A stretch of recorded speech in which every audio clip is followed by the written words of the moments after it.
وضو کے اندر جب ہم لوٹے یا جگ وغیرہ سے وضو کرتے ہیں تو بچا ہوا جو وضو کا پانی ہے اس کا پینا،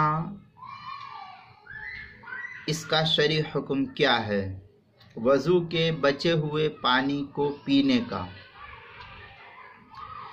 فقہاء کرام کی عبارت کو دیکھنے سے یہ مسئلہ ثابت ہوتا ہے کہ ہم جو وضو کرتے ہیں تو وضو کرنے کے بعد لوٹا وغیرہ یا جگ اس کے اندر جو پانی بچ جاتا ہے تو اس بچے ہوئے پانی کو پینا فقہاء نے مستحب لکھا ہے۔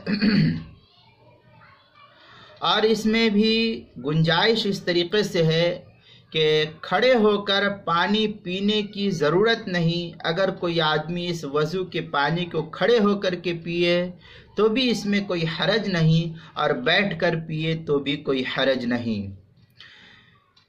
اگر بیٹھا ہوا ہے تو بیٹھ کر کے وضو کر رہا ہے تو اسی حالت میں پی لے، اس میں کوئی حرج کی بات نہیں۔ بیٹھ کر پانی پینے سے بھی یہ مستحب ادا ہو جائے گا، البتہ اس پانی کو کھڑے ہو کر پینے کی بھی فقہاء نے اجازت مرحمت فرمائی ہے، اپنی کتب فقہ کے اندر اجازت دی ہے۔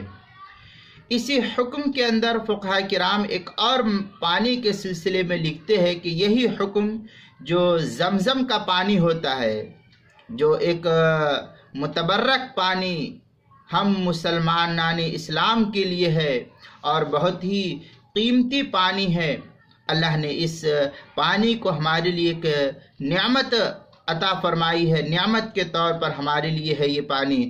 چنانچہ اس کا بھی حکم جو ہے فقہاء لکھتے ہیں کہ یہی حکم زمزم کے پانی کا بھی ہے کہ اس کو کھڑے ہو کر کے پینا زیادہ سے زیادہ مستحب ہے، لیکن اس کے اوپر التزام کرنا کہ کھڑے ہو کر کے ہی پیے یہ ضروری نہیں ہے۔ اس سے بیٹھ کر بھی پی سکتے ہیں اور کھڑے ہو کر کے بھی پی سکتے ہیں، جیسی انسان کی سہولت ہو اس پر عمل کرے۔ یہ اس طریقے سے جو ہے بیٹھنا اور کھڑے ہو کر کے پینا دونوں ہی جائز ہے، دونوں میں کوئی اشکال نہیں ہے۔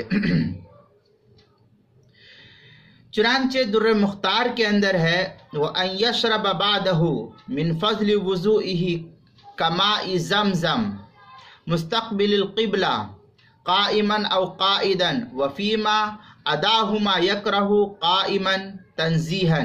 یہ در مختار جو بیروت کا چھپا ہوا نسخہ ہے اس کی پہلی جلد 228 صفحہ، اور زکریا بک ڈیپو دیوبند کا ہندی نسخہ اس کی پہلی جلد 254 صفحے پر ہے۔ پھر آگے علامہ شامی اس عبارت کی شرح کے بعد تھوڑی سی وضاحت نقل کرتے ہیں، والحاصل ان انتفاع الکراہ فی الشرب قائما فی ہذین الموضعین۔ پھر اس کے بعد جو ہے بڑی تفصیلی نقل کیا، علم نقل بالاستحباب لأن ماء زمزم شفاء وکذا فضل الوضو وغیرہ وغیرہ، جو ہے بڑی تفصیلی عبارت علامہ شامی نے جو ہے فتاوی شام کے اندر تفصیل نقل کی ہے۔ والحاصل ان انتفاع وغیرہ سے جو ہے عبارت ہے قضا فضل الوضو تک، یہ عبارت بڑی تفصیل ہے، اس کے آگے بھی ہے تھوڑی سی، تو اس عبارت کو دیکھیں گے تو وہاں ملے گی۔ یہ فتاوی شام جو زکریا بک ڈیپو دیوبند کا ہندی نسخہ اس کی پہلی جلد 255 صفحہ، اور جو بیروت کا شامی کا جو چھپا ہوا نسخہ اس کی پہلی جلد 229 صفحے پر، اور کتاب المسائل کے اندر اس مسئلے کو نقل کیا پہلی جلد 159 صفحے پر اس کو نقل کیا ہے۔ ان کتب کے اندر اس مسئلے کی تفصیل کو دیکھ سکتے ہیں۔